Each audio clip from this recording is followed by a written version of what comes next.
सफल और असफल लोगों में क्या अंतर होता है?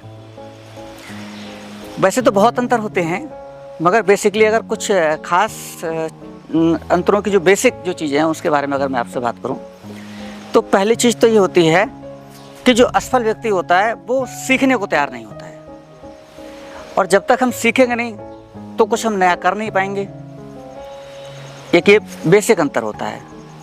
और दूसरी चीज़ है कि जो वो काम कर रहे होते हैं, उस काम करके अगर वो कुछ पैसा कमा भी लेते हैं तो फिर उसको बचत करने के बारे में सोचते हैं, उसको इन्वेस्ट भी वो नहीं करते हैं।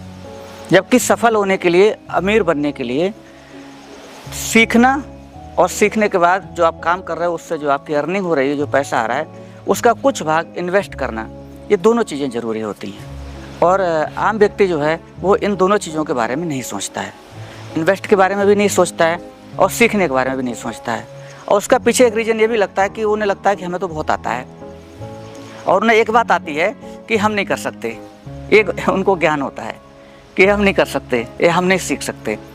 जबकि ज़रूरी क्या है, बिना सीखे साइकिल भी नहीं चलती है, और सीखने के बाद एरोप्लेन भी उड़ाए जाते हैं। तो असफल लोग जो हैं उनका सीखने पर ध्यान नहीं होता है, इसलिए वो असफल हो जाते हैं।